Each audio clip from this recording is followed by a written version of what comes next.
Hello and welcome back to the Projector Stories Podcast. I'm Sarah, a 1-3 emotional projector. I'm Lora, a 5-1 splenic projector. And usually I explain why we're doing this podcast, but just to say, basically this is, I guess you could say, a human design-based podcast. And within the system of human design, there are 4 types. And one of those types are projectors. We're considered a non-energy type. And although probably most of our listeners know that, for anyone that is new or is confused about what a projector is, I just wanted to put that that little disclaimer out there, because it is based on human design, even though we will talk about a bunch of different things in the, I guess, tangentially that are related to it. But that's kind of the structure. But as I usually say, we both have the channel 1156, which is a channel of curiosity and storytelling. And we both are right-minded with unconscious minds. So we never really know what's going to come out of them during our conversations. We're not preparing anything. These are all just off the cuff, basically. And yeah, if you're correct for us, it will be enjoyable, pleasurable, even to listen along. Laura? I feel like it's time we should start, we should record our intro so you don't have to do that every single episode, because my goodness, it's a lot to remember to say like every single little thing. So that's on the to-do list, but who knows, since we're projectors, when and if it'll get done. But yeah, exactly. Well, it's funny because I was just thinking about how, I didn't know what I wanted our intro to be until I started saying it. And then it just became the same thing every single time. But it's right. so Well, I mean, I don't know why. That's just what happened. I'm not I wasn't addicted to having an intro that's consistent, because I'm not consistent, but that seems to be consistent in my inconsistency. But of course, it's slightly different every single time, so it's not ultimately super. Like today, you gave us extra disclaimer, which is cool. Yeah, Well, it I just was makes just it thinking, easier on you to not have to say it every time. yeah, well, in my little kind of 1-3 self-absorption, I always forget that there might be some people who come across this podcast and don't even know what human design is. I'm like, oh yeah, everyone knows what I'm talking about. It's like, no, maybe they don't. Or maybe they're like, what's a projector story? I'm trying to think about what people would consider this if they were looking at it from the perspective of never hearing of human design, so I don't know, just the urge overtook me to explain that, even though I know that our listeners that are here weekly know that. But perhaps I'll be sharing this with a larger audience soon, and so it might be helpful that this episode has that. But neither here nor there. Laura, has there been anything going on with you? I feel like, just to already interrupt you, I feel like I already have a lot to say this episode. But it's funny because you say, for people who haven't ever heard of the term projector before, something I want to bring up later, not necessarily right off the bat. So we'll see how that goes with trying to be strategic. Is the person who introduced me to human design. She didn't say human design. She just said I'm open. No, I'm closed. My husband's open. I'm a manifester. He's a generator. And that was it. And of course, she's a manifester, introducing me to the system. And I was just like, okay, I'm going to forget about everything you just said, because it's not important to me right now. And then later I wanted to look up what she was talking about. And I was like, what words? I remembered open closed, because I wanted to know, am I open or am I closed? Which is it? I think that was in terms of the emotional solar plexus, which maybe, should I just get into that? I didn't want to start off with that, but that's just where the direction's taking us. I wanted to talk about some other things first, but I guess that's where we're going. So I've been thinking about NAET, which is, at that time that the manifestor was telling me that thing, she was doing a healing session on me, which is Budrapad's allergy elimination technique, which is a technique that uses acupressure and the meridians of the body to heal the body from allergies. It's kind of like a chiropractic adjustment for your energy body, to kind of realign things. And so that your body, it's kind of splenic in a way, and emotionally solar plexusy in a way, that your body will hold on to memories with certain things that it's come into contact with, whether inhaling it, skin to skin contact, a thought, whatever it is, and your body is going to latch onto that thing with a specific frequency and memory.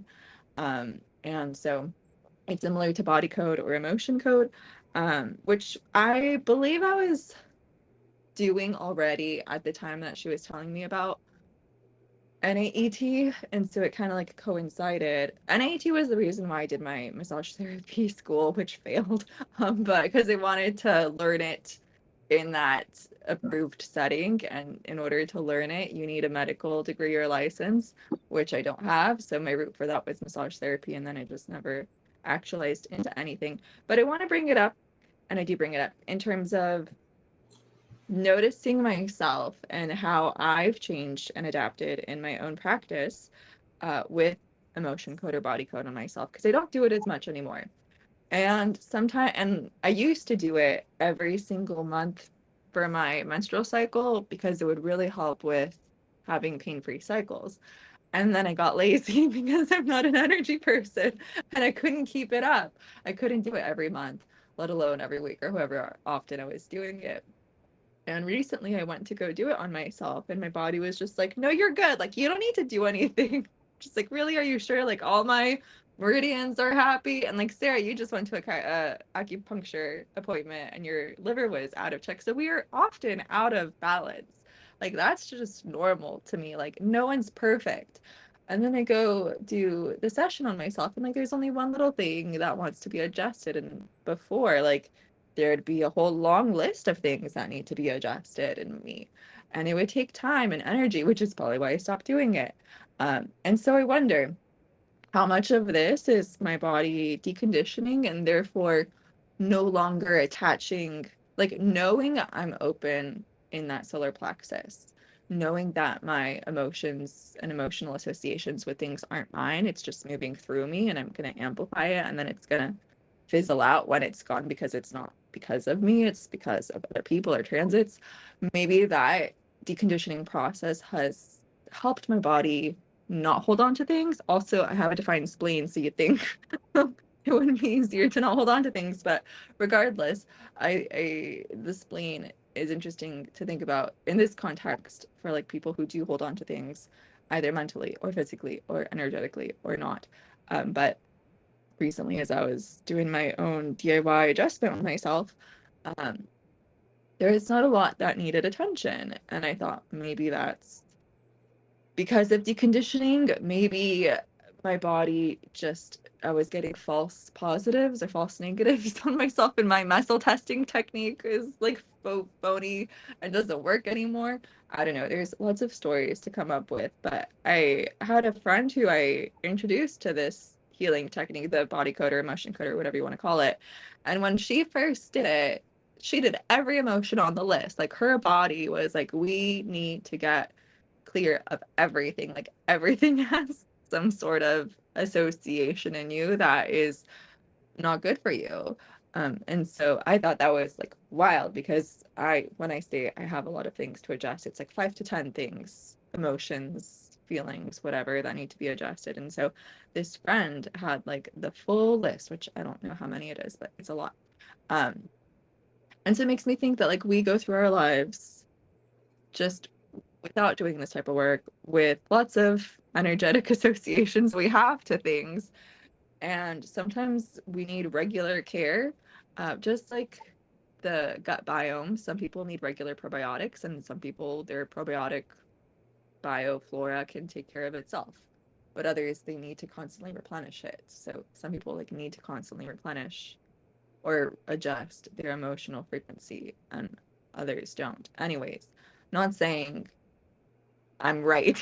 My body's right. My body's happy. I'm saying like this seems weird and sketchy, and I don't trust it because my logical brain is saying this seems too good to be true. Um, but anyways, I just wanted to bring that up in terms of like looking at the solar plexus and the spleen and those patterns that we have within those two centers and how it affects our frequency and our well-being. That was a long rant. Again, 10 minutes. I always do this. I talk in the beginning for consistent 10 minutes without interruption. Well, So I mean, anything to say. you're in good company. If there's a place to do it, I mean, between the two of us, I don't know who can actually just like go for longer, like the long-winded race. Yeah, it scares up people when you first send them audio messages and like they're like, oh yeah, I like audio messages. They mean 2-minute audio messages. They don't mean the full 30-minute max on WhatsApp audio message. I know, I'm like, they don't give you enough time on WhatsApp. Like, what's happening? But there's so many different, like, just good threads to get pulled from what you were talking about. So I'm excited that that's where you wanted to jump off from. I have a feeling. Well, I didn't want to. That's where I jumped off. That's not where I wanted to jump off. All right. Thank you for the specification. But I feel like this is going to be like an emotional, authority heavy energy or emotionally heavy episode, not in like a moody way, but like in a just like a conceptual way. First thing is as a Lora has nervous touch as her determination, and so she has, what is it, tone 4 on the what? 5 feeling. Okay, I'm sorry. I'm thinking about how you have color 4. Yes. How you have color 4 on your body. I misspoke. I meant color, not tone. But how for the 4th color in terms of the design side is said to theoretically transfer constantly. And in PHS, Ra talks about how like this type of body is constantly mutating. And so like you're constantly needing new strategies towards like health and healing.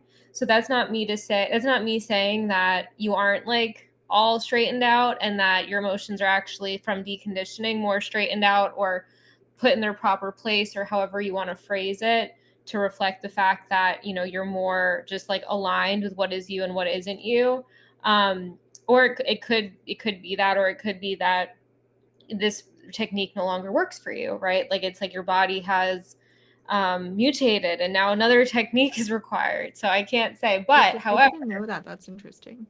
Yeah, they said we transfer all over the place, and then also our bodies are constantly, like, for other people, they're kind of able to go back to a I guess you could say like a gravitational center to like heal themselves, whereas because the 4th color is constantly transferring, it's like, and we're also mutating, like, because of the nature of the way that the fourth color works, that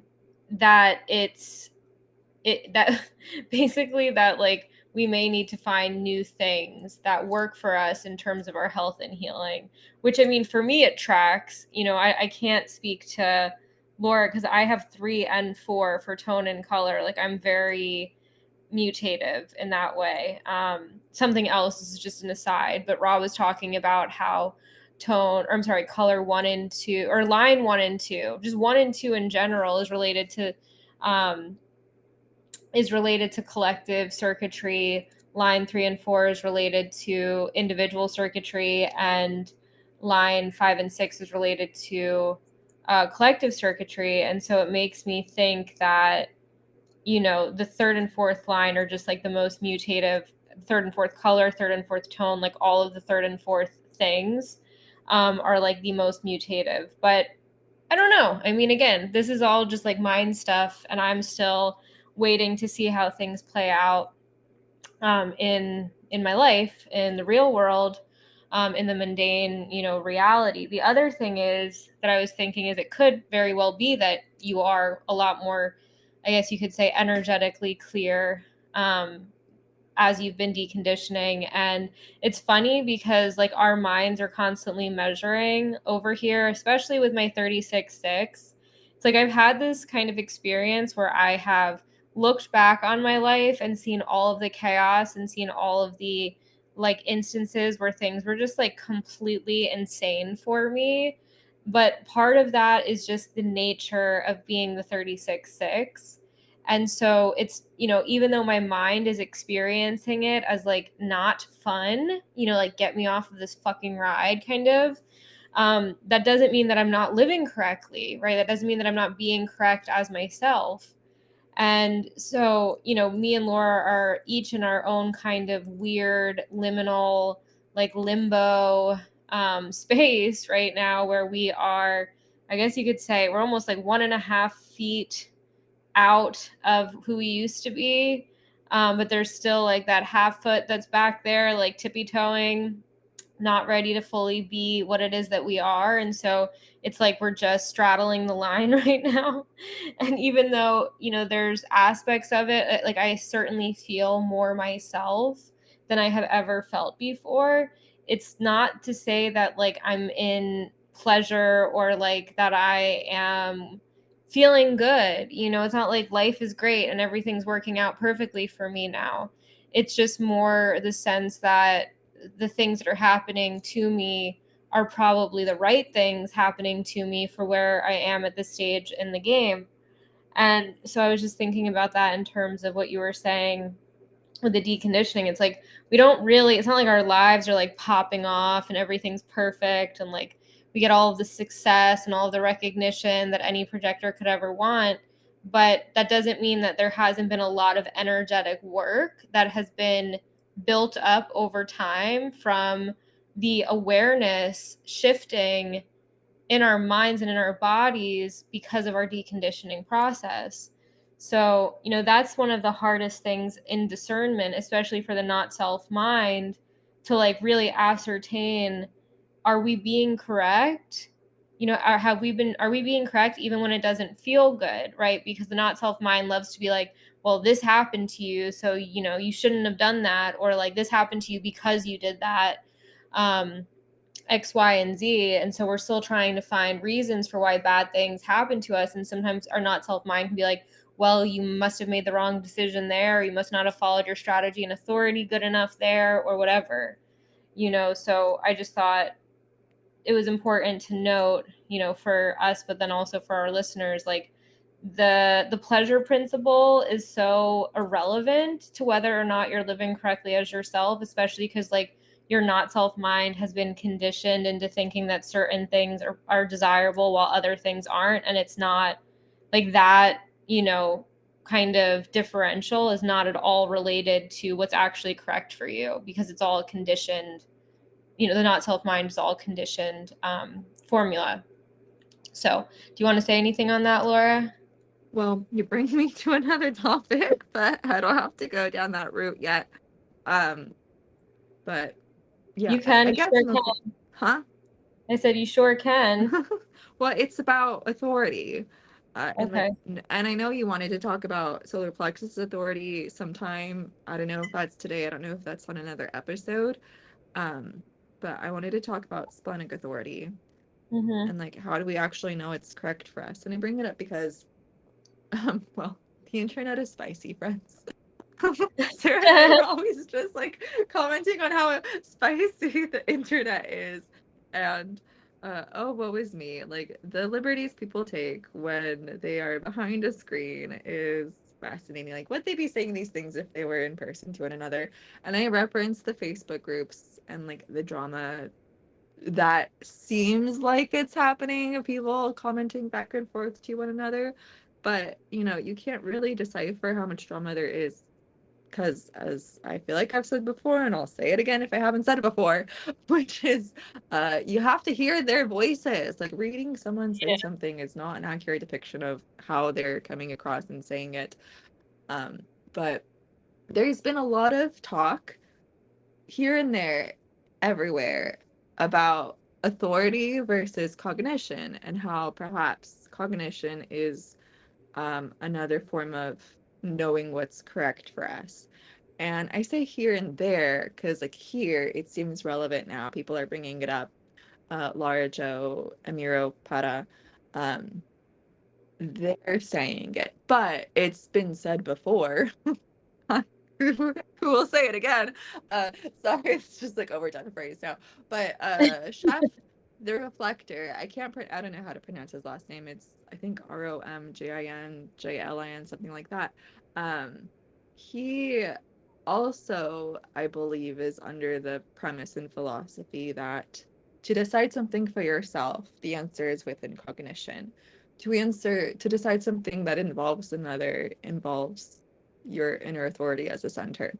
And I just want to talk about cognition as like a theme and a topic. Not that I have the answer, um, but something I like to say to Sarah, at least to myself, is that it's the magnetic monopoles story. And here we go. Like I say things to myself as if I'm saying it to all of you. And so like I pre-prepare these conversations and then they don't actually end up happening the way they happen in my head. So again, I try not to be strategic, but you can't not have conversations with yourself in your own head. Like how do you stop that with a defined head? It's really difficult and you can't do it.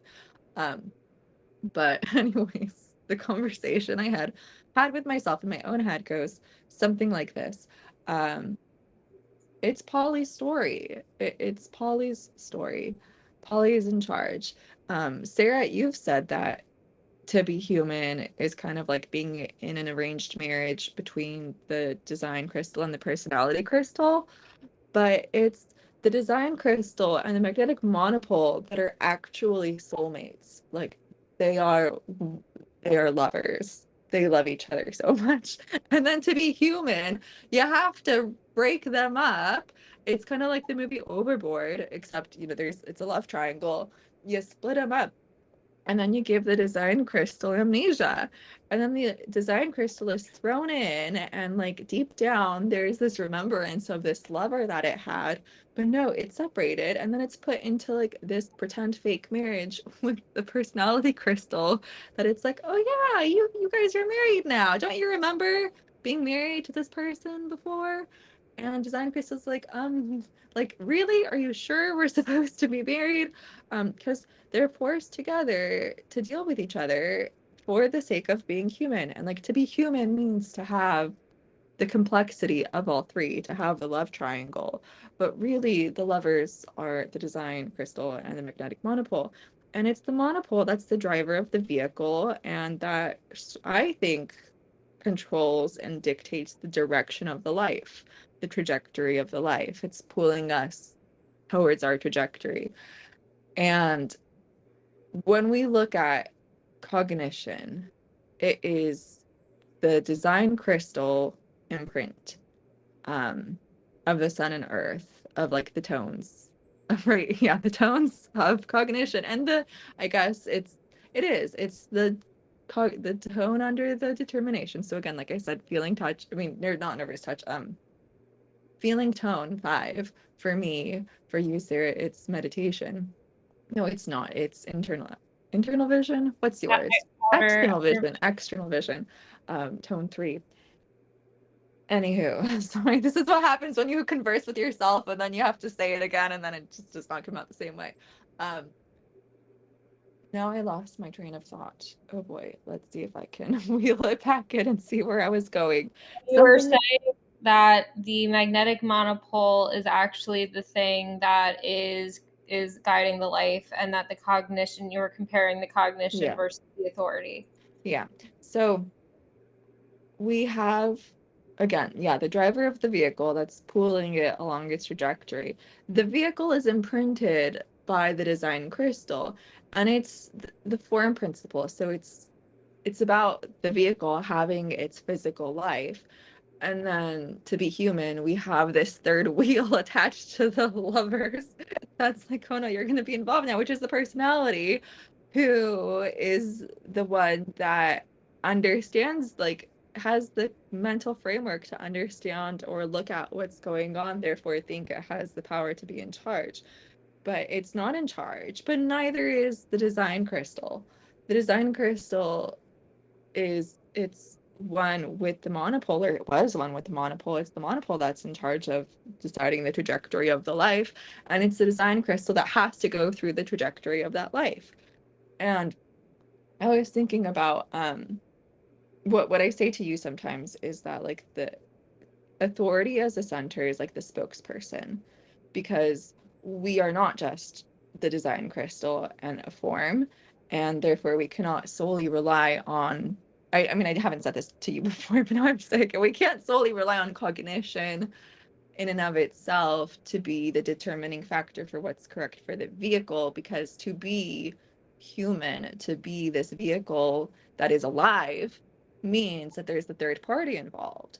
If you're just a design crystal with just the magnetic monopole, you're not alive. I mean, like you might be alive, but you don't have consciousness. You don't have the life force that's propelling the whole movement of the, it's not propelling the movement, but it's allowing there to be the flow of consciousness into the vehicle through the personality crystal.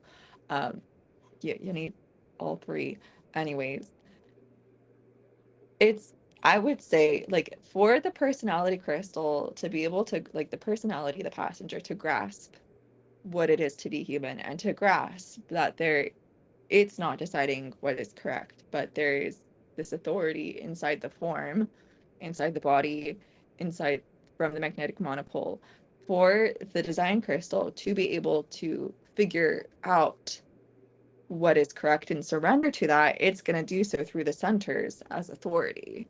But what is actually deciding what is correct is the monopole, and the monopole working together with the design crystal to move it along its trajectory, because the design crystal has to go along for the ride. I mean, so does the personality crystal.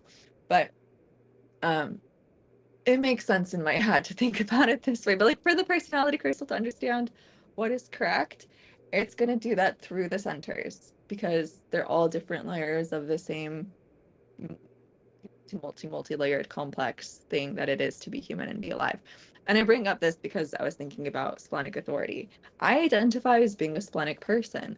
I identify as needing to just be existing in the now moment, and not being able to recollect things from the past, or like know what was correct for me in the past, or anticipate what might be correct for me in the future. Like, there is this very now present moment that I have within me. But that doesn't mean that I will always know what's correct for me in the now moment. My cognition is on the solar plexus binary. And I was thinking about Ra. Ra had a splenic authority, and he had spleen as his cognition binary. And so for him, perhaps it was easier to understand the spleen as his sole authority, because the core of the cognitions, like what is giving his body the information that it needs for the personality to be able to then look at the body and be like, okay, yeah, authority is in the spleen. The body is getting that information from the spleen, or into the spleen, into that binary, from the spleen. Yeah, from, I don't know if it was tone 1 or 2, but from that particular center to feed the information that's necessary for his authority to decide what is correct, or, well, really, I think it's the monopole, but then for the personality to be able to grasp it. And so when we have people like everyone else, like Sarah and myself, whose authority is not the same as our cognition binary. Sarah has optional binary. I have solar plexus binary. And so like the way that our spleen, or the way our authority, as you know, our passenger grasps it, the way that information comes is different. Solar plexus works over time. So even though I'm splenic, I can't always know what's correct for me in the now moment. I often have to wait over time, and I will get clarity over time. And I think, you know, even though I identify as a splenic person, I can't always know what's correct for me in the now moment. And it's, I mean, Ross even talked about it with the spleen, that there is only ever the now. So like, what's correct right now might not be correct 2 minutes from now, and then might be correct again 5 minutes from now. Which, you know, it's, I feel like it's all different words for the same thing. The body knows what's correct because the monopole has taken it along on that journey, and it's going to come to that conclusion. But then it's like our passenger that's trying to grasp it all, and trying to measure, and trying to see, like, is human design valid? What's this experience mean? How do I comprehend this? How do I analyze this for myself to be able to surrender to this thing that I'm trying to do? And then all the layers add multiplicity, is that a word? I don't know, to it, and make it confusing and disorienting and make it question, what is my authority and how do I trust it and how do I know if it's correct for me? Because a lot of times, like, there is no splenic hit. You know, there's like nothing, no silent whisper, quiet whisper, nothing very clear and strong to make me have some sort of inherent clarity upon someone asking me something. However, there are many times in which my spleen will guide me as an individual to like know what is correct, regardless of like someone asking me and inviting me, which I think is, it's the contra of what Chef was saying, because he was saying, with another person, you use your inner authority as a center, but when it's yourself, you use your cognition. And for like, I would say that my experience has been the opposite of when I'm deciding. When someone invites me and recognizes me, I don't always have an answer right up front. But if I'm just operating through my life and trying to figure out what's correct, what to eat, what to do, how to use my energy, what's safe or not safe, like my spleen will guide my form in those moments. That's my rant. How do you know it's correct for you? I don't know. It's complex and it's not simple. And yeah, can I bring up what you were saying, Sarah, to me? Yeah. So Sarah has had some realizations about her authority as the solar plexus. And I want you to talk about it yourself. But Yeah. as you were talking, my very logical rigid mind was saying, you're just coming up with stories about your authority. It's just all stories. Like, you're trying to measure it. You're trying to measure your authority instead of actually just listening to your authority. And I was like, I don't want to say that to Sarah because that sounds mean.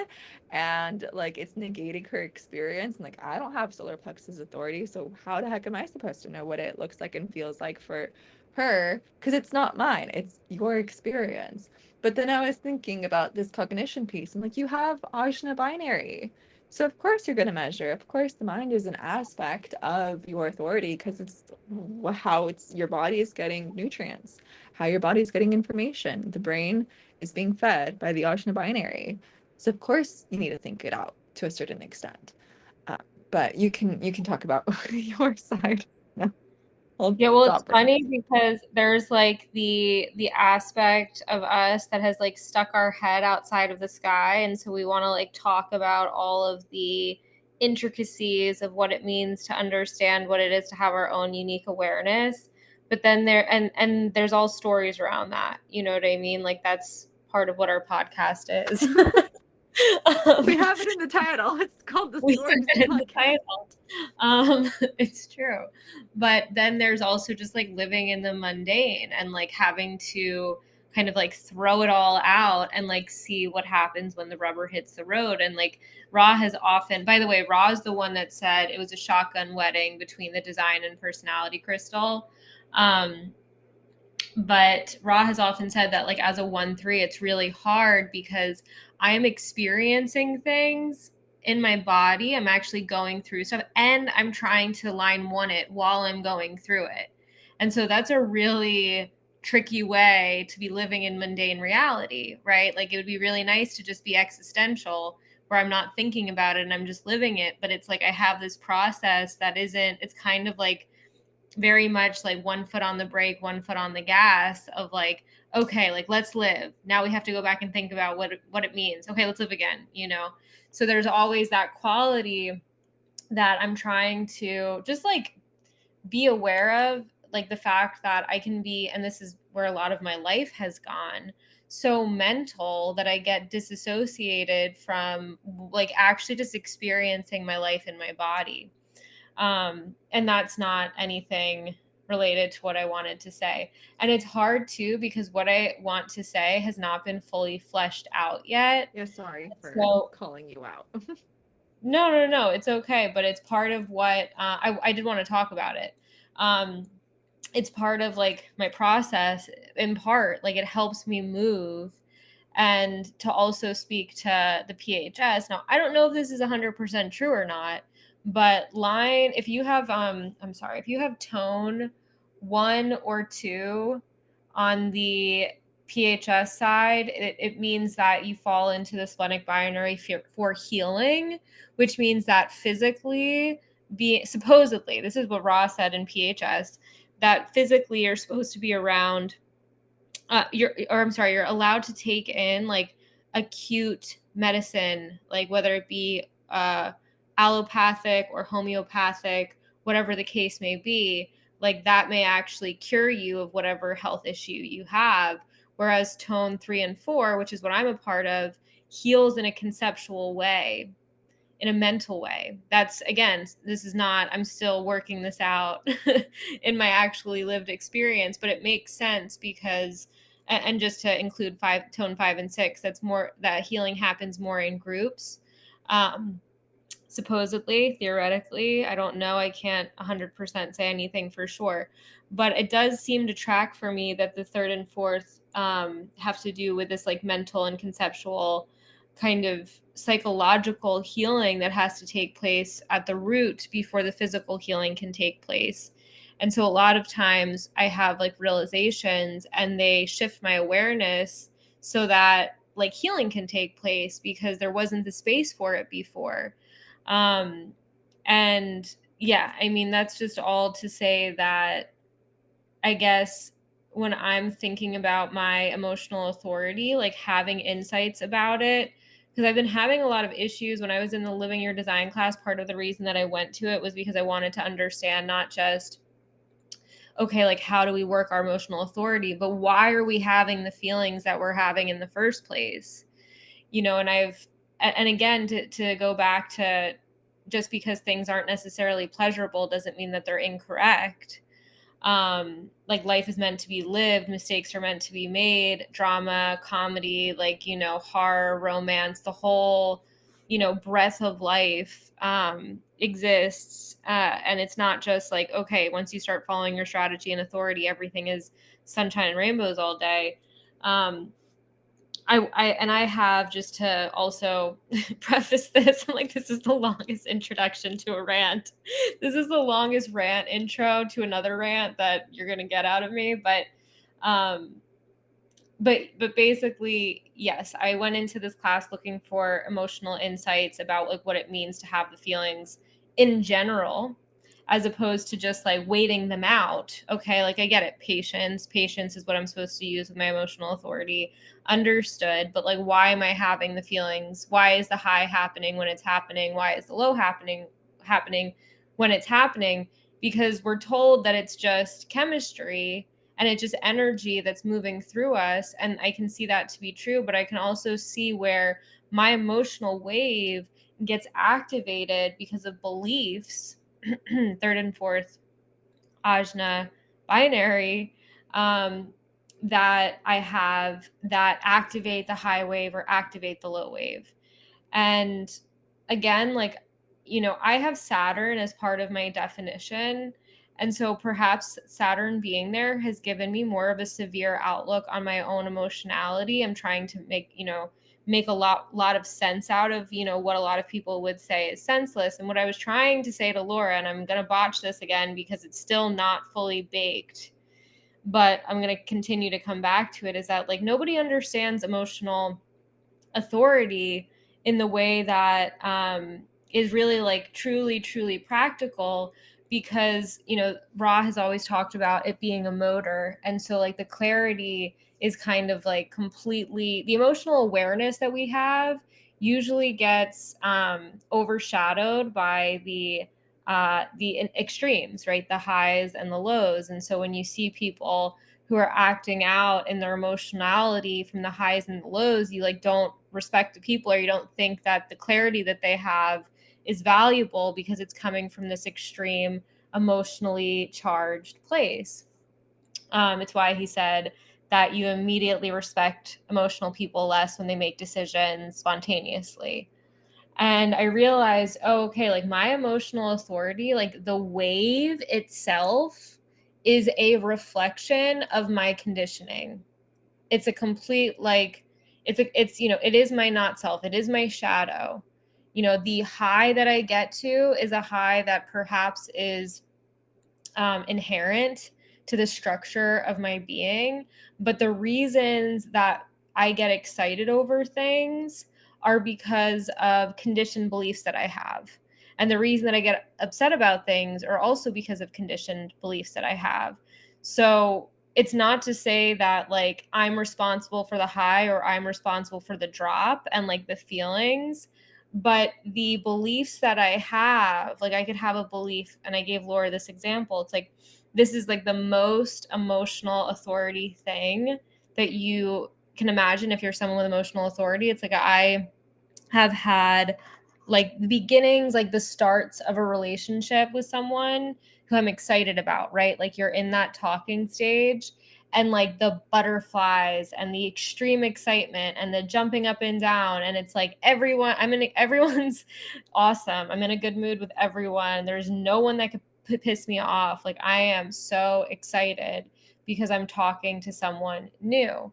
Now, this could look different for you. You could be really excited because you won a competition, because, whatever the thing is that your body and your brain has created the neurochemical kind of pathways around that make you amp up.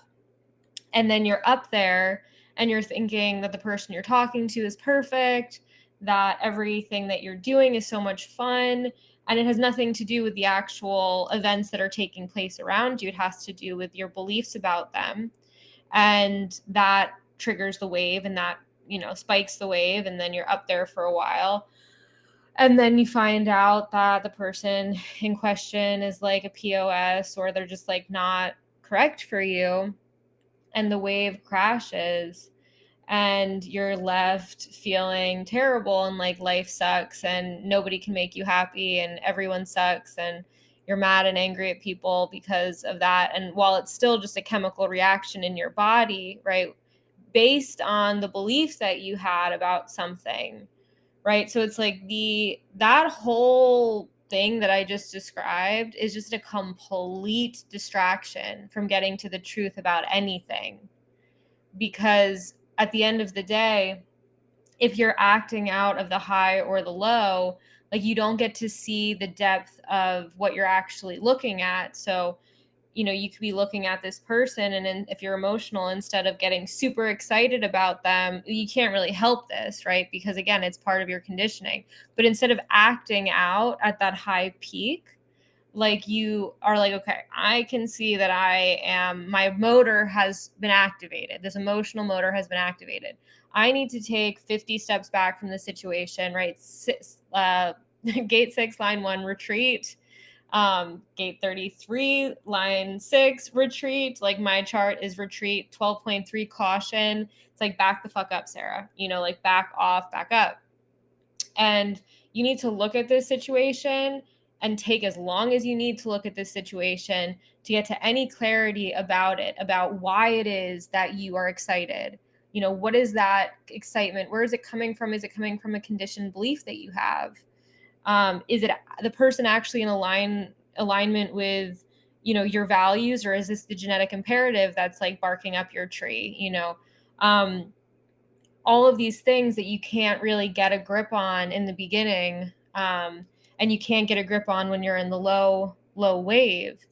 And so like the thing that I realized is people's always like, wait out the wave. And I realized, like, at least for me, again, this is experiential. People can have their own experience and share it if they feel so called. But the wave is directly related to instances of things that are happening in my life that I have given meaning to because of my conditioning from probably the first 7 years of life.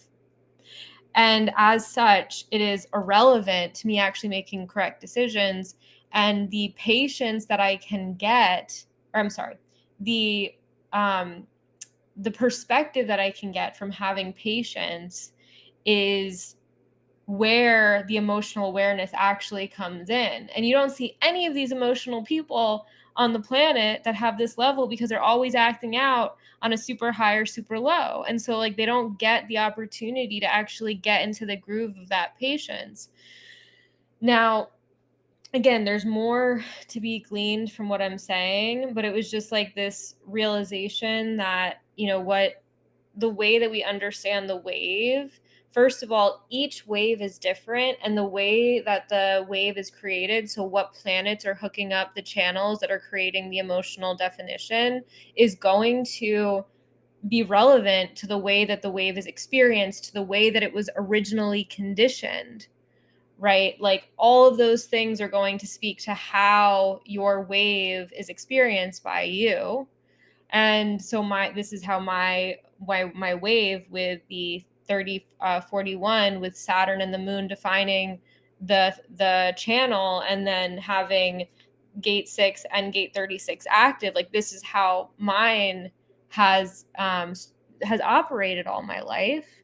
But if you don't take a lot of steps back from the wave itself and realize that everything that's going on there is like the fucking horse and pony show, like it's just a circus of a distraction, that if you actually want to get to what's true and correct for you, you can't even give it any credence, which I've been giving it credence my whole life, because who isn't obsessed with feeling super high and pleasurable all the time? Like, of course.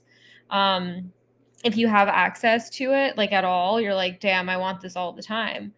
So I guess all of that to say that I've just had kind of a new realization about the emotional authority, about how specific the emotional authority is to each individual, not just based on, what channels, but also what planets.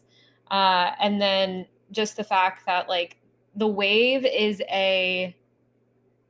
something that should not be getting the front, like facing attention that it's getting, because emotional authority is really like the anti-emotional authority. And that's what I said to Laura. It's like the anti-authority, because when you're emotional, you're not paying attention to those emotions if you're actually going to make a decision that's correct for you. So it's the ability to have patience, the ability to wait out the wave, that gives you access to the awareness of the emotional authority, that gives you the correct movement for you. As opposed to it just being like, wait out the wave and you'll come to clarity. It's like you don't get to the awareness unless you wait out the wave. So I don't know if this is like, if this is landing at all for you, Laura, or for anyone, but it makes a lot of sense internally for me. And, I think that the emotional authority is one of those things where like a lot of things in human design, we just don't have a lot of information about, because I feel like Ra got here, he like spread out the system, did as best of a job he could at explaining it, and then he was like, poof, gone. And he also doesn't have emotional definition. So, there's a lot more to be said about it. But I'll just leave it there because I think I've talked for like 20 minutes now. But it was a good 20 minutes. I mean, just to piggyback on what you just said with Raw, also, he first spread human design to a bunch of generators. And so generator emotional authority is different because they're constantly, like, they're in the now with using their energy.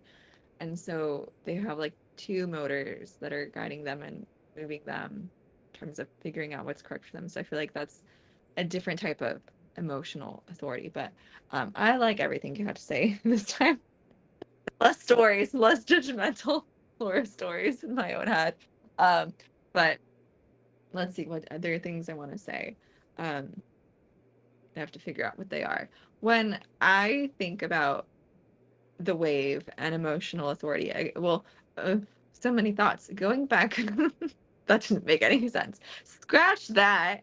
Instead of that train of thought, I will say at some point you said beliefs.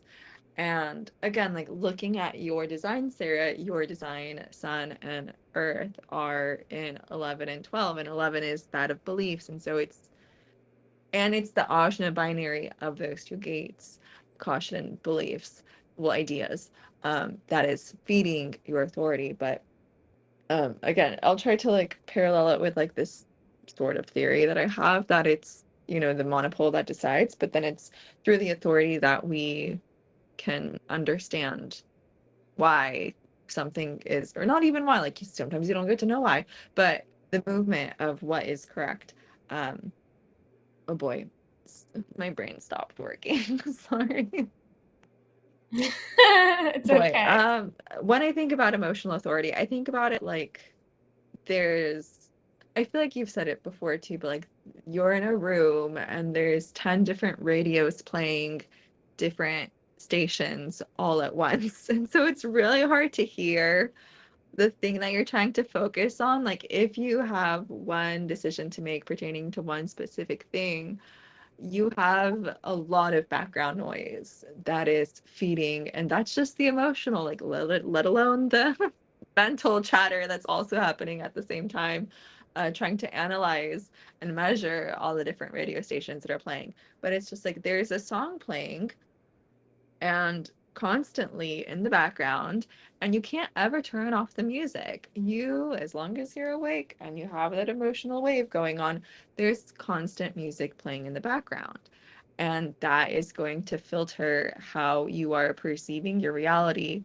I think you've said this to me before too, about how like simultaneous waves you might have, like say it's the relationship thing, say you met someone and you're really excited about it, and so that's gonna start off a song that's gonna put you in a loud happy mood, and that Mhm. loud song playing in the background might override other songs that are more quiet, that are giving you information about other decisions that you have to make simultaneously. And so it just colors your perception about everything, because there's so many songs playing all simultaneously, because everything has a song associated with it. There's, well, and plus like the inherent background song that's always playing, because you're always having that motor on, that wave playing, whether it's like a happy song or sad song or whatever. There's always music, and it's tainting your perception of reality, and you can't turn it off. And it just must be very loud inside of solar plexus people to have constant music playing, figurative music. But I forgot what my point was with that. I don't know. Well, it's a really good, it's a really, really good metaphor, simile, whatever it is. It's really a good example of what I'm talking about with the music metaphor. Yeah. Because, I mean, imagine like trying to decide. Well, okay, so going back to what I was saying, you're trying to find clarity because your question was, why are we having these feelings? You know, why is it that my emotional solar plexus uh is excited and then it's not, and then I didn't make a decision when I was waiting out the wave. And so it's measuring, like that's when we get to the measuring moments of the mind, measuring moments of the mind, title for this episode. When we overanalyze what our authority is telling us, because I can easily do that with my spleen. I can question why my body, or why I think my body thinks something is good for me or bad for me. And it's really easy because the spleen only whispers once, they say, and it's just immediate, and that's that. And then the mind comes in and swoops in with all these ideas immediately after the fact, um, to validate or invalidate what the authority said was correct. So like it's very easy for the mind to overwhelm the authority just to try to understand it. And like there is value to our outer authority of like understanding why things are correct for us, to have our awareness, to have our own unique experience, and to be like, look, this thing was correct for me, and this is what it brought to me. Or like, look, I did this thing that was incorrect for me, and look at what I learned. We're having awareness, mental and splenic and emotional, about situations, but I again would say it's the monopole that decides what's correct. And then your way to get to that core is through the very vicious center that is the solar plexus.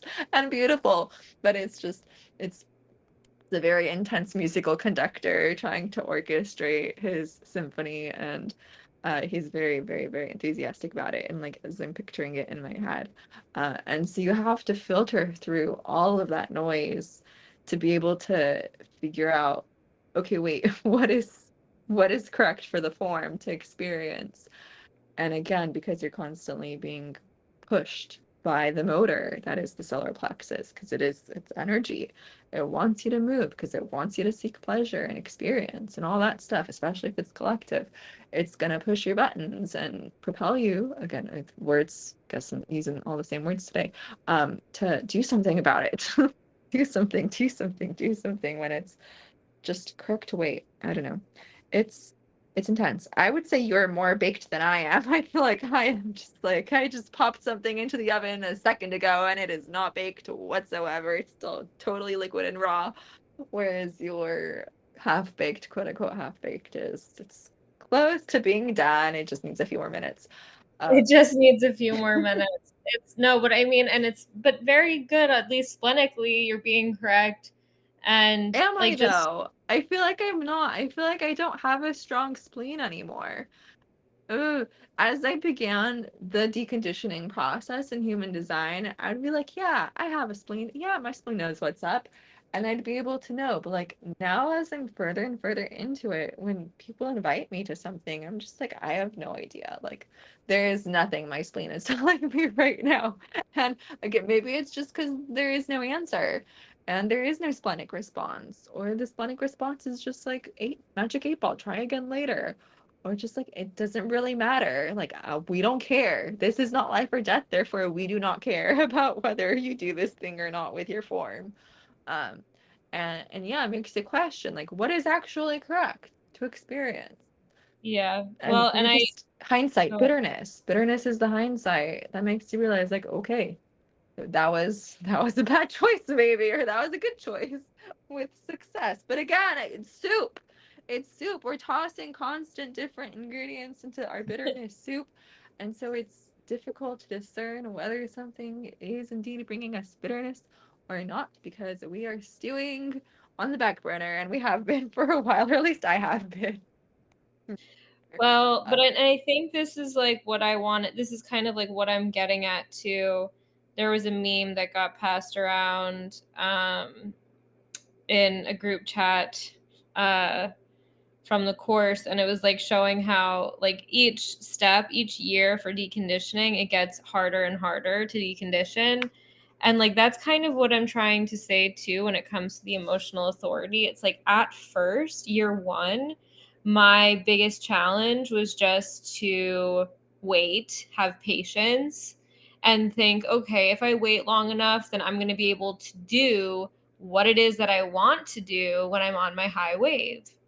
Now, as I've deconditioned, what I've come to realize is, what I've come to question is, why do I want to do what I want to do when I'm on my high wave? Where is that coming from? Like I said before in the very beginning. And this is where the discernment starts to unravel you like a fucking sweater with a thread. Like it's just you completely turn into a pile of nothing. Sweater's gone, all you are is thread. You're getting down to like the very basics of who you are and why you make decisions. This is also when I say sticking your head out of the sky. This is what Roz called it, because it's like, okay, like I understand now that everything that I do is based on some form of conditioning or another, but how the fuck am I supposed to do this correctly then? Like, how am I supposed to live life now? Like, without just like wanting to crawl under a rock? Um, because you're like, okay, then there's no ending to the conditioning. So the best that we have is, at least attempting to follow our strategy and authority. And again, for my authority, it is not like it's an anti-authority, it's a negation. Like what emotional authority really is, it's a negation of your feelings so that you can come to clarity.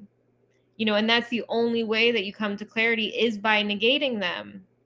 And it's not to say that they're wrong or right. It's just to say that they don't factor in to your decision making in any extreme. And so it's a very different, and this is where it's like funny, because supposedly the 7 to 9 centered being went from like the spleen and the solar plexus being one to being split apart into these two separate centers. So it's like it's just they're completely different in the way that they operate. And whereas, you know, the spontaneousness and like allowing yourself to just not think about things is something that I feel like existentially is correct for the spleen. Like, you're not supposed to think too much about things. You're just supposed to like go, you know, the 57th gate, which is what is it called, a gentle breeze or a gentle wind. It's like it penetrates by just the surface level of things, understanding, getting the hit, and then not asking questions, just saying, okay, gotcha, at least that's how I understand it. And then the solar plexus is like completely the opposite, in the sense of, yeah, I don't want to tell stories, or I don't want to get into stories around my feelings and saying, well, I feel like this because this person's a jerk off, or I feel like that because of this. But it's like when you have to wait, you have nothing else to do. Your mind has nothing else to do but think. So you're going to think, you know, you can't stop the not self mind from thinking. What you can hopefully do is stop yourself from acting, which is a real son of a bee, let me tell you. It's like that's been challenging for me, considering my bridge gates are gates that lead to having a manifestation channel 2212 and 3635. You know, I really am not self-manifesting. I've been not self-manifesting for my whole life. So like the urge to act, it's like so near and dear to me. And so I'm so used to it, because I'm so used to living out of alignment with myself, that to not act is a big deal. And so it's important to not tell ourselves stories about the, you know, the reason that we feel a certain way being because of like this person's behavior, that person's behavior. But I think it's useful to tell ourselves, understand that there is something way deeper down that's creating the response that we're having in the first place, that we need to start to unravel, so that we can we can reach equanimity in a more balanced way, or just reach it at all. You know, because what happens when you make a decision before you're clear is now you've essentially like you've like, what's it, you've I don't want to say disrupted, what's the phrase, overturned the apple cart. No, that's not right. I don't know what the phrase is, but you can't go back once you've made a decision in a high or a low and start from scratch.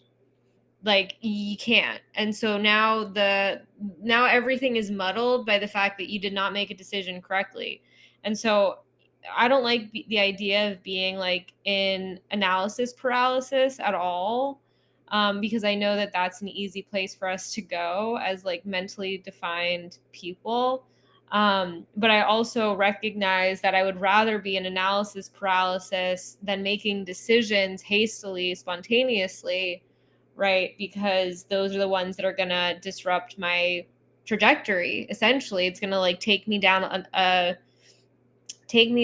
avenue that I have to then walk back from. There was this, like, I guess it was a TikTok video. Someone was talking about how, like, with relationships, like, you need to know when you have to get out of the car, because a lot of times what happens is people end up staying with someone way past their exit. This is very open spleen, mind you.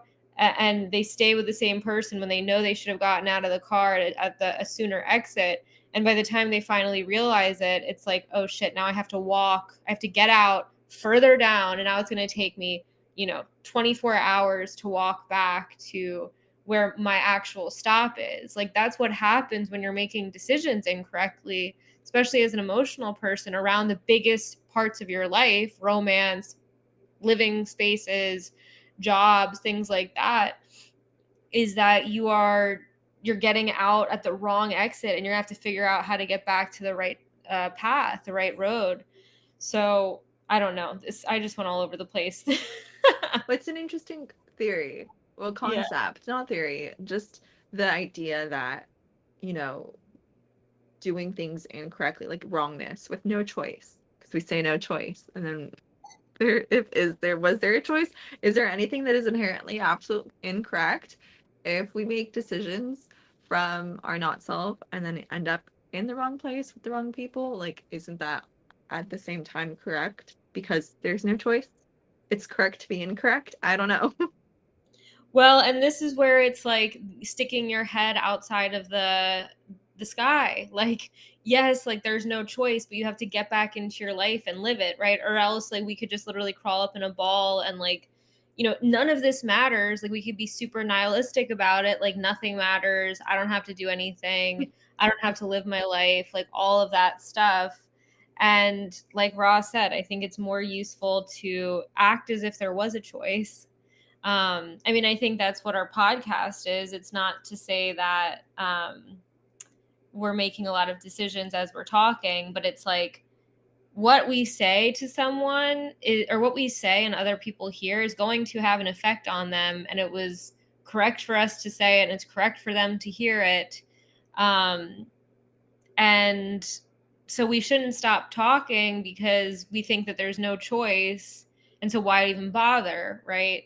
There's like this is where you hit the ring past knot, as Ra would like to call it, where like my brain just explodes because I'm like, there's no choice, and yet we should act as if there is one. Like, how does that work? But that's basically how I've decided to look at this in a way, because otherwise I don't know.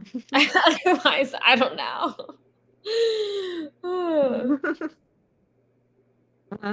Yeah, all good stuff that was said. Yeah. I don't know where we want to go from here.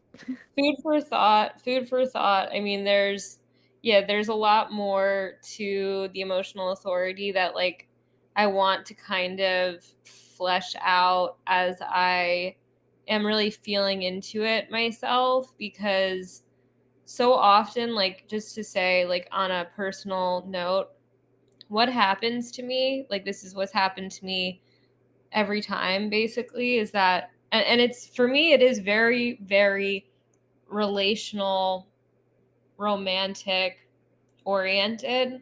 At least it has been my whole life, which is why I'm sitting here now asking myself, well, why do you have the feelings that you have instead of just waiting them out? Because understanding why I'm having the feelings that I have actually helps me get the patience that I need to wait them out. But basically, like oh Jesus, I'm like, I'm with you, Laura, and just forgetting where train of thought Crazy was. how that happens, isn't it? I know, it's so annoying. But basically my whole life I've had these extreme emotional responses to romantic relationships. In the beginning, insane. And when things don't work out, insane. Like the high is so fucking high, the low is so low. Oof. Low. That I am so used to it at this point that I'm afraid of it. Like I've gotten like afraid of it because it's so intense and extreme that now when those people that set off the high, I'm a lot more just like, ugh, like, wait a second, you know, I'm like, like this hasn't gone well historically, and it hasn't gone well historically because I have acted out in emotional ways in highs and or in lows. But the wondering as to why, you know, why is this, why is it that like a man that I'm dating or someone that I'm seeing has the capacity to turn my emotional wave on? And of course it has nothing to do with them, and it has everything to do with me. And so getting to the bottom of why it's all like what it is about me that creates these adrenalized emotional beliefs about specific people, you know, that aren't ultimately true to who they are, that end up getting me in a lot of trouble. So I don't know. I just really wanted to try and flesh that out in live and living color, but it's still got some work. Work. I mean, just a few more minutes. It was good. Made sense to me. Okay, all right, good. But that's like also my like second time hearing it because I heard it you say it to me the first time. So right. Oh God. Yeah, but this is just, you know, an ongoing, again, like the layers of conditioning, understanding the emotional authority, this is something that I'm recognizing too. And I said this to Lora yesterday, that it's like the conditioning gets imprinted into emotional people in an emotional way, and that's where the motor becomes almost like a tool of the program to continue us doing things that are for the genetic imperative and not for individual differentiation. And so it's not the enemy, but like the awareness that can come from sitting with the feelings and saying, okay, like when was the first time that I felt this? And thinking about that, I think, can be really healing. And it can break your brain a little bit, which is helpful because, the mind is where all of this stuff kind of is in cahoots with with all of the chemicals that are going off in your physical body. Everything is just, kind of dancing together. Oh, anyway. Okay, well, I think that's plenty on the emotional authority. But not just that, like different authorities. Well, we Yeah, covered spleen because of me, but it's a big it's been wormhole to it go down with the honestly authority. is, though. It really is, because I honestly don't feel like I've ever had anyone explain the emotional authority to me in a way that actually gave me something, where it wasn't just be patient, just wait it out. Like, okay. Yeah. Crazy. So that is, for me, I'm coming into more contact with it. And I think part of it too is because I'm coming into like a closer relationship with my own emotionality. I'm like getting more refined in my decision making. But we'll see. I mean, there's much more to come. We are not, first of all, we're not at the first 7-year mark yet. So, when we hit that, I'm sure I'll have other things to say. Lora, is there anything else that's been going on with you this week that you want to touch on? Small things. Is there anything else you want to say that's big? I'm not sure. You go first, and then let me ponder. Um, well, this is like unrelated to human design, but I wanted to share it anyways. It's how I wanted to start off today, and then it's just awkwardly in the middle now. I like always do a task. Well, I guess it's nervous touch. It's there you go, there's the correlation. I always do something when we're chatting.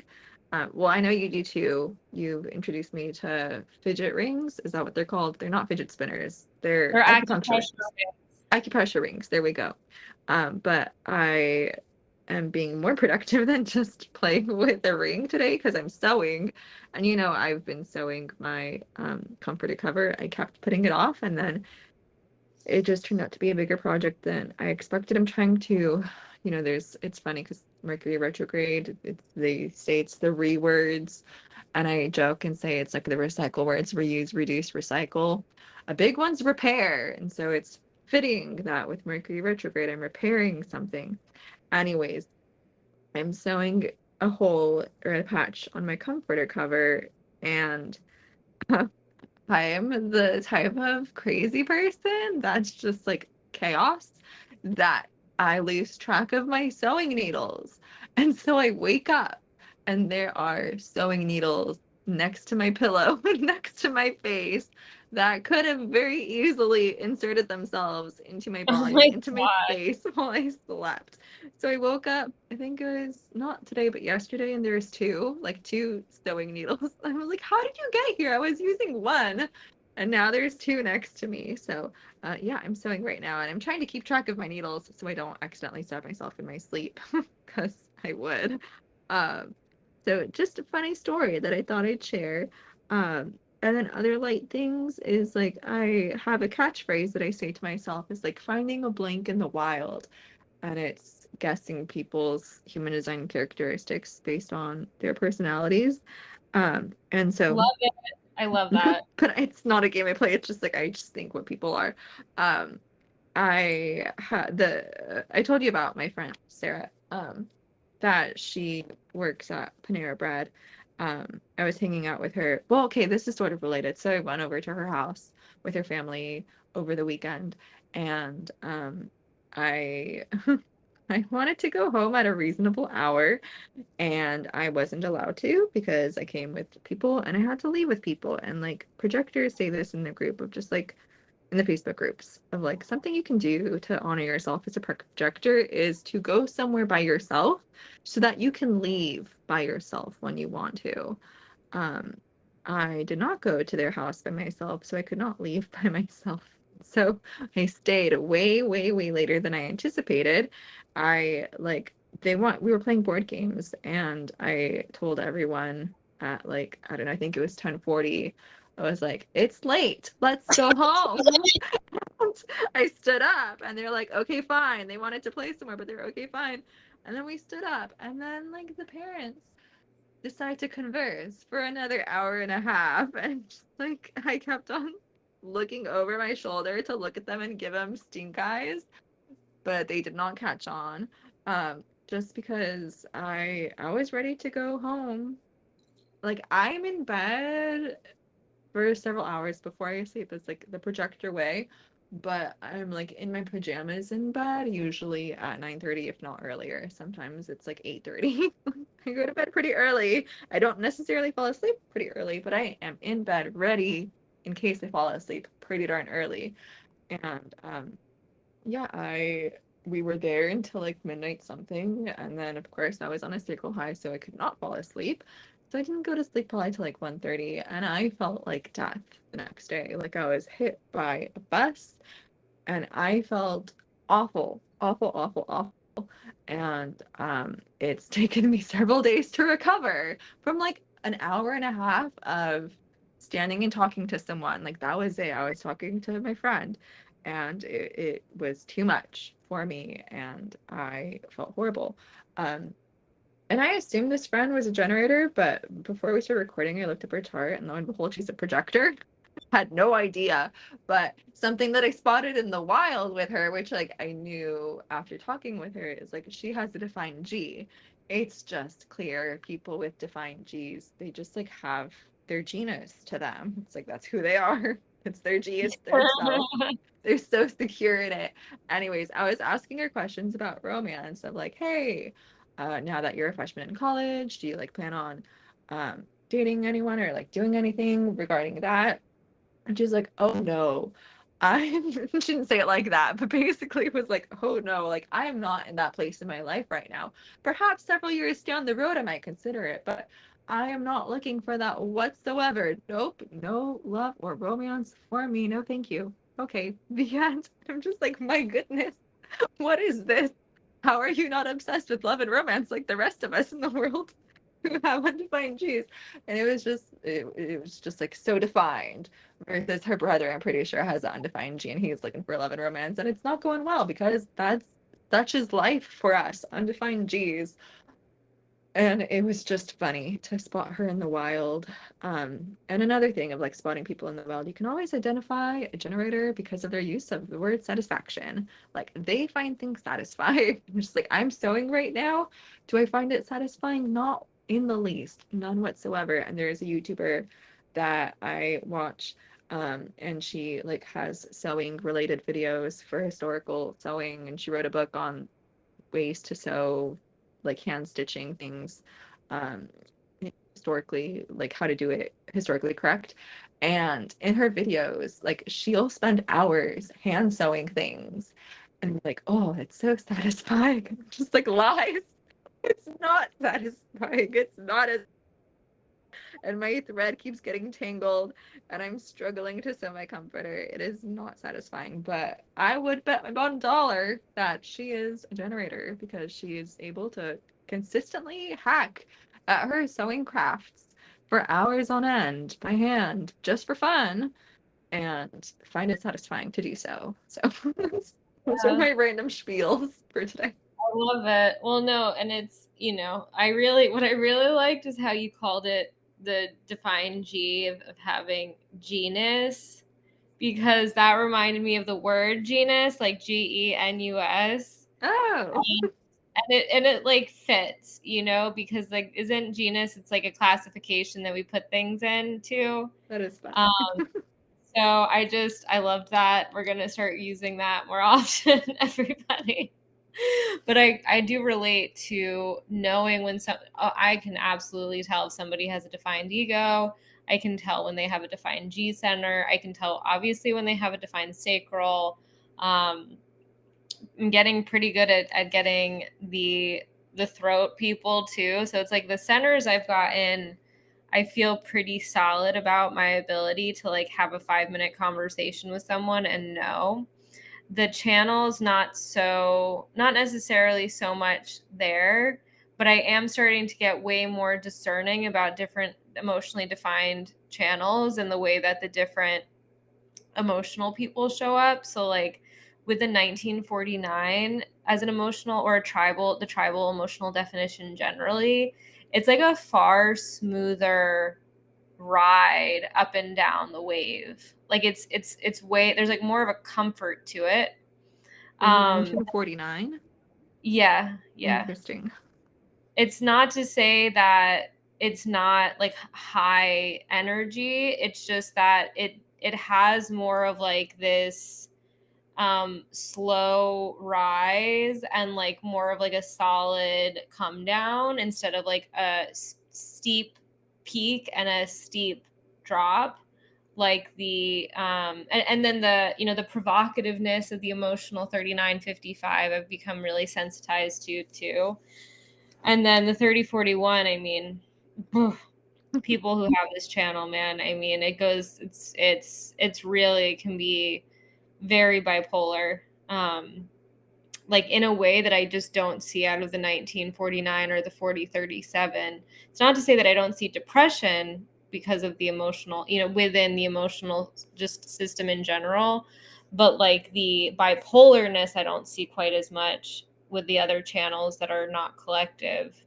Um, so yeah, I just, you know, it's interesting to think about the things that we can spot in the wild, because there are definitely things that we are getting more and more sensitive to. Like again, the gate 27, the full moon. We didn't really talk about that, but there was a pink full moon in Scorpio across the 27-28 axis, and you know, something that I was listening to that Alakanon Diaz was talking about is how the harmony in terms of gates and the channels as a whole. So the gates that meet within channels um, is one thing, but the polarity is actually where we find balance. And so when we're looking at full moons, we're like looking at these moments of like, it's almost like a pure balance between these two opposite sides of the pole. And the 27 is a nurturing gate, and the 28 is a gate about struggling for purpose. And it's just interesting. I was thinking about how easy it is for me to now see the 27 in people, like the nurturing people who have the 27, or I guess you could even say people who have that as like a bridge that just act nurturing because they think that they need to. But like people who have the 27, I've gotten way more sensitized to. My ex-boyfriend was someone who was born with a cross of the unexpected, and my aunt has a cross of the unexpected, which both have the 27 and 28 in them.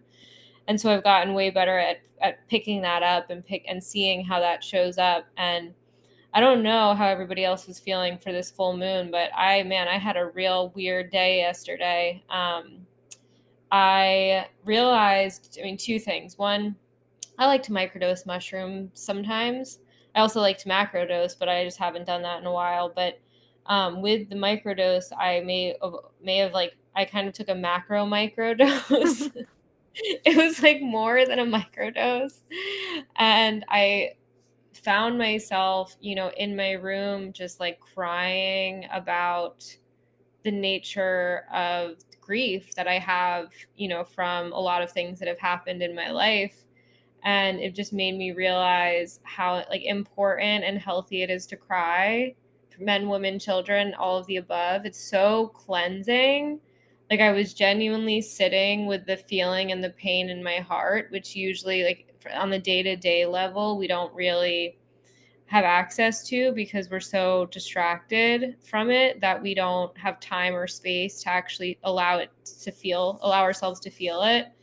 And so like when I actually can feel into it and I feel the weight of it and I understand like everything that it's been through, it's so overwhelming that I can't do anything but cry. And so that was my full moon in Scorpio, of just having that experience of like, oh God, this feels so good to like let it all out.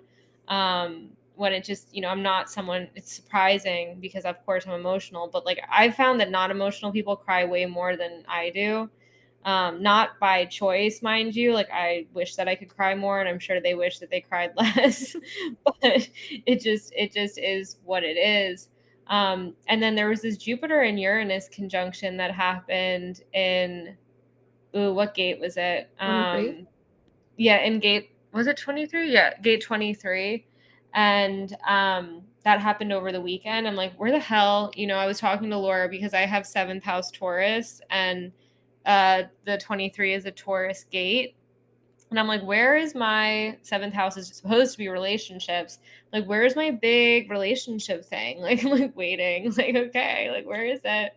And I think I came to the realization that transit, that 23rd gate being activated, especially because I have the 43, and the 4323 creates a individual channel from the ajna to the throat, is that like there's this kind of like decentering of romance that I'm doing in my life. And I feel like I was saying before, the highs and the peaks and the pleasure that I felt because of romantic situations in the beginning when they're working out in the honeymoon phase, like it's all a projection from my mind. None of it is really based on the reality of what like a partnership can offer.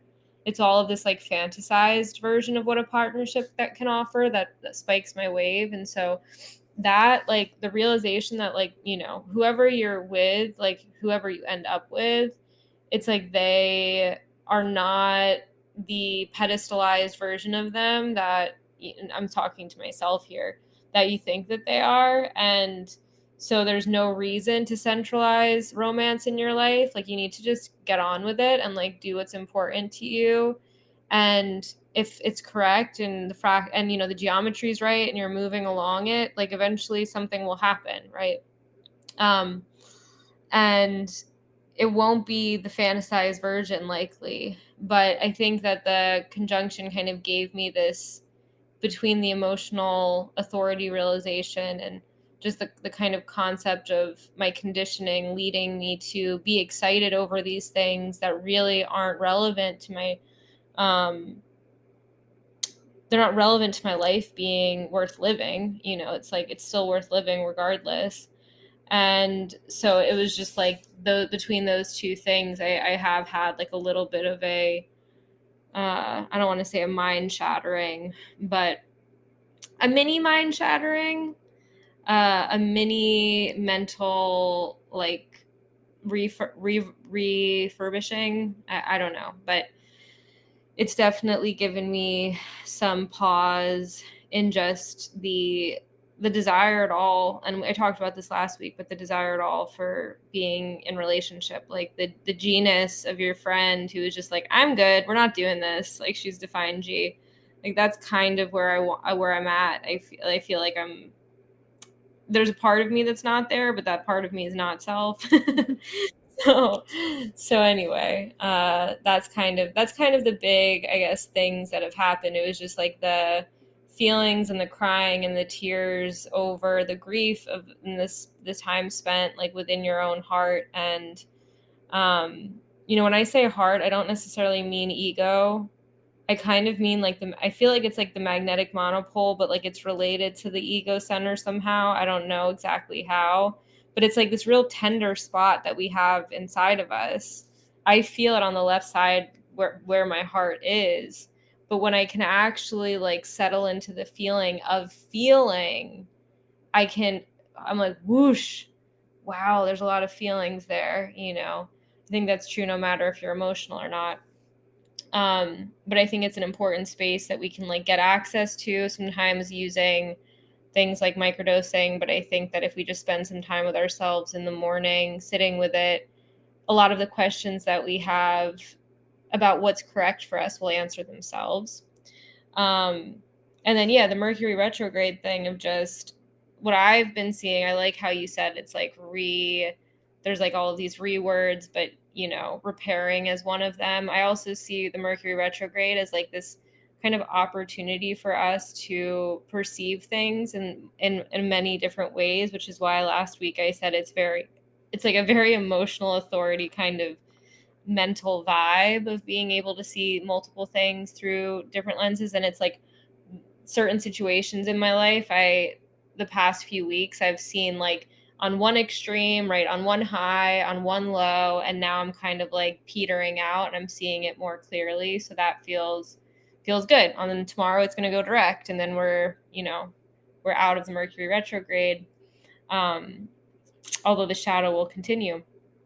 But I think that's everything. Laura, is there anything else you want to talk about? Well, I I don't see Mercury retrograde as the time to read stuff. I poke fun at the astrologers who do Yeah. see that, hence the reduce, reuse, recycle. Like the recycle triangle, like the 3 R's of recycling. Like that's why I say it. So I don't, but it's fine if you do. I don't either, no, because I just feel like it's so reductive, but I liked that you were adding these new words to it, because I was like, yeah, fuck it, let's just throw it all in there. But no, I don't see it like that either. I think, like I said, it's very reductive to see it like that. I think that Reductive. I know. I see the irony.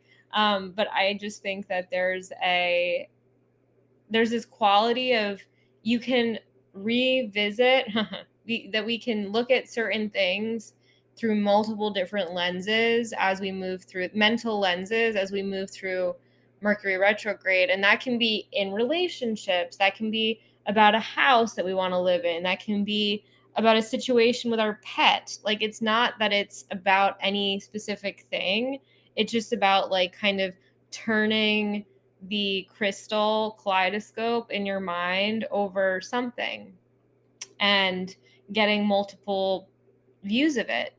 So yes, I don't either. So thank you for just relaying that. A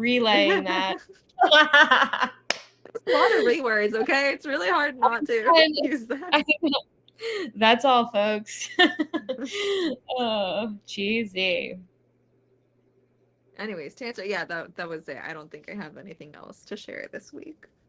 Okay, by next week we're gonna be almost into May, and then there is a bunch of stuff happening planetarily in May, but No, Lora. Sorry, my dog. Let me quickly say, mhm. because I will be the reason that we're not here next week is because I was invited to go to Hawaii. Oh And yeah. just from like the solar plexus excitement perspective, as well as my Grinch, I don't get excited about things until they're happening. And again, it's being splenic, I think, but also it is mental, like conditioning, not mental conditioning, but it's conditioning that has gotten me to this point where I am the way that I am. Because I've been criticized or made fun of for getting excited about things before, and it was so traumatizing to be made fun of by people that I emotionally trusted for my just excitement and behaviors that I shut down that part of my heart, where I don't get excited about things.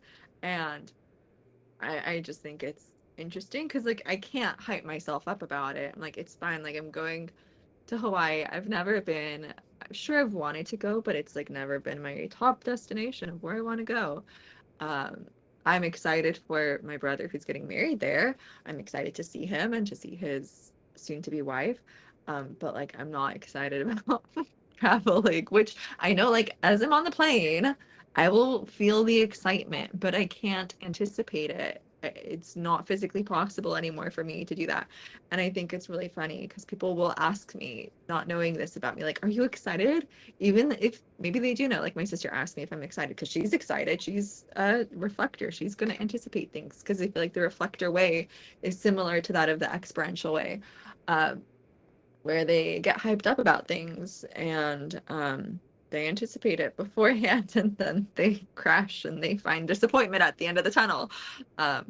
I somehow have made it so that I don't get excited. So like she asked me and I was just like, no, I'm not excited.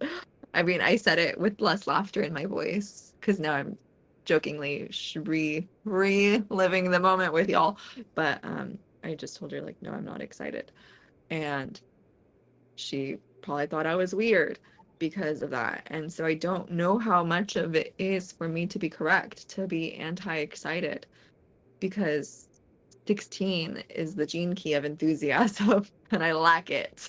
And yet at the same time, I'm not an experiential person. I'm not here to get excited about something that may or may not happen and what it'll be like and what the experience will be like.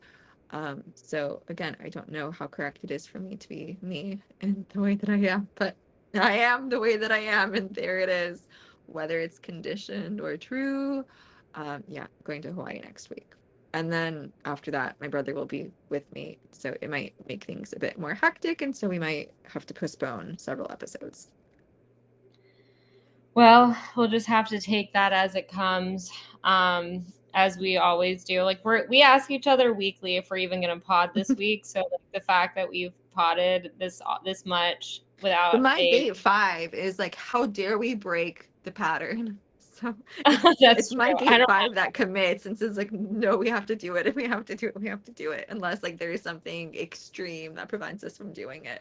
Gate 5 likes routine and structure. So yes. Well, maybe we have mini episodes here and there while you're busy, so nothing that's as extensive. Maybe we just do like something that's like focused to the best of our right-minded ability.